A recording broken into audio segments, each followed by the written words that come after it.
स्वतः जर विमानात बसून जर कोण जात असेल त्याला पळवलं असं कुठं म्हणतात?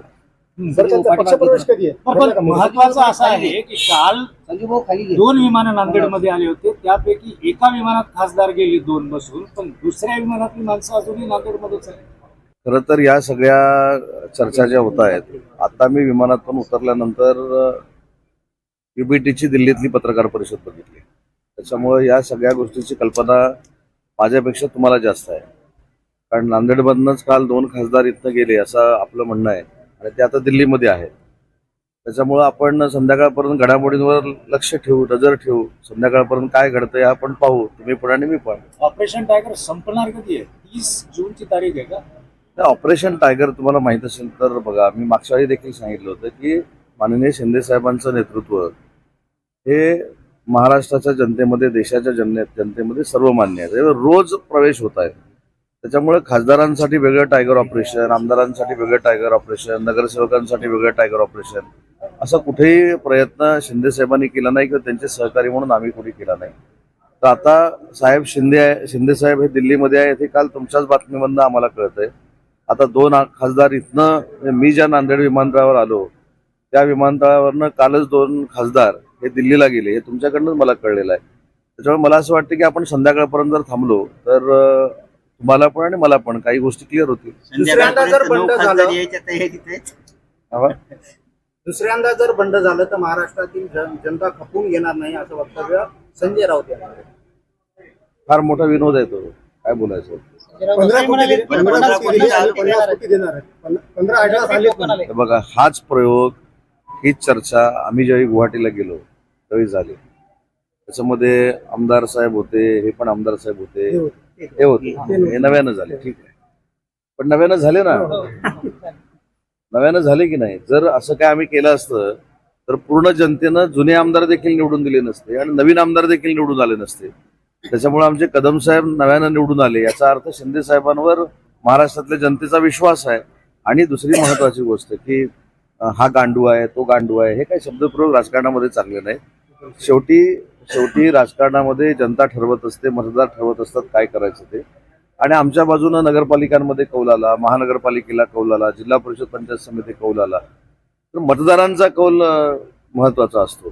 त्याच्यामुळे कोण गावगुंड पाठवून जर मस्ती करणार असतील तर पोलीस त्याच्यावर कारवाई करतील, पोलीस त्याची दखल घेतील. पण जिथं ऑपरेशनच, हेच सांगतात ऑपरेशन चालू आहे, हेच सांगतात.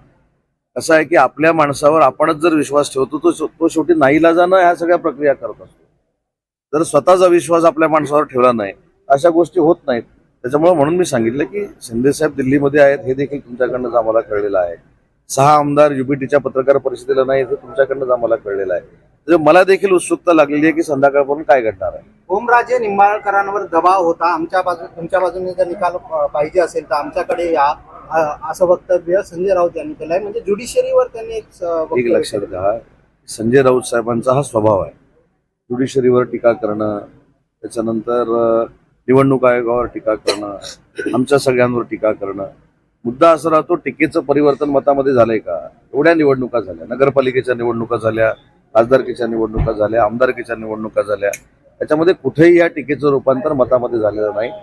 पण एक मात्र मी त्यांचं कौतुक काल पण केलं, आज देखील नांदेडमध्ये करतो, की ते रोज बोलतायत म्हणून UBTचं अस्तित्व जाणवतंय.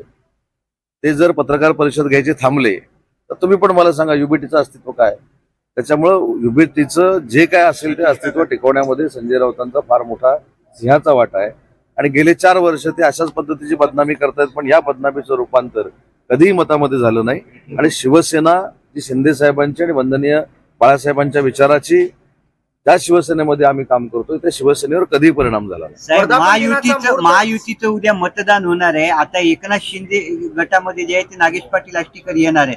उद्या कृष्णा पाटील नांदेडमध्ये उमेदवार आहे. नेमका आता या शिंदेच्या नगरसेवकांनी कोणाला मतदान करायचं? कृष्णा लक्षात ठेवा, महायुतीचे जे उमेदवार आहेत म्हणजे भारतीय जनता पार्टी, शिवसेना आणि राष्ट्रवादी काँग्रेस पार्टीचे जे उमेदवार आहेत त्यांनाच मतदान करावं असा आदेश माननीय एकनाथ शिंदे साहेबांचा आहे. त्याच्यामुळे अपक्षाला मतदान होण्याचा प्रश्न कृष्णा पाटील उभे आहेत ना.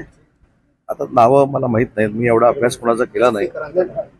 म्हणून मी काय सांगितलं की महायुतीचे जे उमेदवार आहेत, परत मी नावं घेतो पक्षाची, त्याच्यामध्ये भारतीय जनता पार्टी, शिवसेना आणि राष्ट्रवादी काँग्रेस पार्टीचा उमेदवारच कुठे नाही 11 याच्यामध्ये, कारण ते दोन्ही बिनविरोध झाले. त्याच्यामुळे जिथं महायुतीचे उमेदवार आहेत, आमच्या महायुतीच्या मित्रपक्षाचे उमेदवार आहेत, तिथंच मतदान आमची लोक करणार. ऑपरेशन टायगर साठी वर्धापन दिनाचा मुहूर्त निवडलाय असं काय?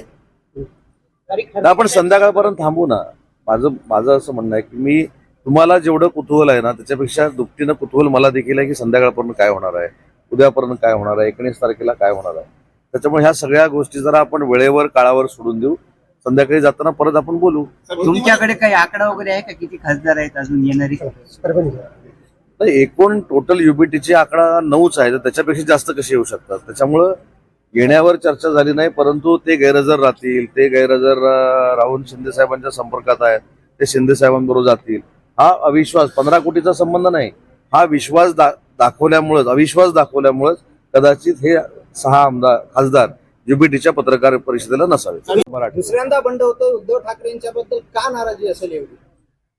हे बंड म्हणण्यापेक्षा एखाद्या पक्षामध्ये, एखाद्या संघटनेमध्ये अस्थिरता असेल, नेतेच भेटत नसतील, नेत्यांची संपर्कच होत नसेल, नेते पक्षाच्या पॉलिसीवर बोलत नसतील, धोरणाच्या पॉलिसीवर बोलत नसतील, जरी संघटना कमी झाली किंवा पक्षानं मतदारांनी आपल्याला कमी कौल दिला म्हणून मतदारांकडे पण दुर्लक्ष करायचे आणि जे निवडून आलेले आहेत त्यांच्याकडे पण दुर्लक्ष करायचं, हे 3.5-4 वर्षापूर्वी जे झालं तेच कदाचित आता होत असेल. म्हणून हे 6 खासदार कदाचित त्या पत्रकार परिषदेला उपस्थित नसतील. परभणीला ज्या तुम्ही जाताय तिथे अपक्ष उमेदवार आहेत, त्या अपक्ष उमेदवार महायुतीचे घटक पक्षातले काही आमदार बसले नाही, मी या संदर्भामध्ये पूर्ण चर्चा केलेली आहे. आता माझ्याबरोबर राष्ट्रवादी काँग्रेस पार्टीचे आमदार, त्यांचे बंधू देखील माझ्यासोबत आहेत, माझ्या स्वागताला आलेले आहेत. आमची सगळी मतं एकदम इंटॅक्ट आहेत आणि महायुतीचे आमचे जे सईद भाई आहेत ते 100% निवडून येतील. उद्याचं मतदान झाल्यानंतर मला खात्री आहे. हिंदी में बताइए. केलंय मला काय वाटतं की डिलिमिटेशनसाठी केलं आहे की कुणी केला आरोप? रवींद्र चव्हाण रवींद्र चव्हाण खासदार. हे डिलिमिटेशन करायचं आहे, त्याच्यासाठी 64 खासदारांची भाजपला गरज आहे. मला असं वाटतं की त्यांनी त्यांचा पक्ष सांभाळावा. त्यांचे 2/3 कुठं जाणार नाहीत हे पहिले त्यांनी बघावं. त्याच्यामुळे मला असं वाटतं की उगाचच काहीतरी कुठचा तरी विषय काढून शिवसेना आणि भारतीय जनता पार्टीला बदनाम करणं हा काही लोकांचा धंदा बनलेला, त्याच्यातला तो प्रकार आहे. ऑपरेशन